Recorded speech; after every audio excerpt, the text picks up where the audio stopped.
Hey everybody, it's Carrie here, and I'm gonna make some fresh cheese. So this is the first step that I did. So I've got my little cheese maker here from Epicure, and I put 4 cups of milk. You can use any type of milk that is protein. So cow milk, goat milk, soy milk. I'm just using good old regular 2% cow milk. I put 4 cups in, I put it in my microwave, and I like to do 15 minutes because I want it steeping hot. You'll notice it always overflows a little bit. That's okay, just that little bit, and you're just gonna, just pull it off, wipe it off. But it always overflows just a little bit in my microwave. That's okay. But the trick I find is you want that milk super piping hot. So depending on your microwave, I usually do about 15 minutes. Now what I'm gonna do is I'm gonna add 2 tablespoons of vinegar or lemon juice. I just use my white balsamic vinegar. I just like the flavor of it, so that's what I use. So I'm gonna add 2 tablespoons of white balsamic vinegar. Okay, so that's my 2nd tablespoon of vinegar, and as I stir it here, you're gonna actually see it start to curdle and separate. The whey protein will separate. Is that cool? If it doesn't do that right away, your milk is not hot enough. It needs to be hot. And it also says on the instructions to kind of tap the sides, just to kind of get it off the sides there. Okay. All right, so once that's curdled up and separated, you're just gonna let it sit there on your counter for 30 minutes. Okay, so that's been 30 minutes. So now what I'm going to do is I'm just going to strain the whey protein through the little strainer that comes with your cheese maker. Hopefully I can do this one-handed. There we go. So strain that. Some people keep the whey protein and they put it in their smoothies and do certain things like that because it's so full of protein. And you can just see that. I'm just going to strain that out, and you're left with like a dry, crumbly, delicious textured cheese, almost like a ricotta.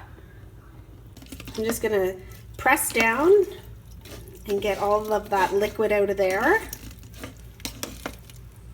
Okay, so after you've strained all of the whey protein out, what you can do is you'll notice you're left with like this delicious white cheese. So you can just pat it down into your little strainer, pop it back into the cheese maker, put on the lid that comes with it, and put it in the fridge for 1 hour. Then when you pop it out, you will have a delicious white wheel of cheese. However, at this point, what I like to do is add seasoning. I feel cheese needs salt, so I add the herbed garlic sea salt, which is one of my favorites. And my favorite spice to add is the herb and garlic. Oh my gosh, when you're done, it tastes like that garlic Burzum cheese that you can get. So I'm just gonna put my cheese back into here. I'm gonna add some herb and garlic, and I'm gonna add some sea salt.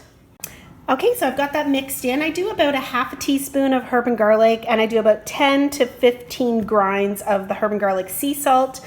Mix that up. You can see you've got this delicious flavored crumbly cheese.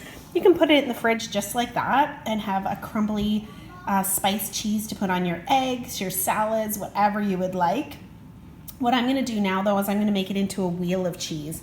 And people always ask, how do I get mine extra creamy? Well, my little trick is at this point right now, instead of putting it from here into my strainer and patting it down, I do one extra step, and I take my little submersible blender here, and I'm going to blend it and smooth it so it's kind of really creamy, like cream cheese.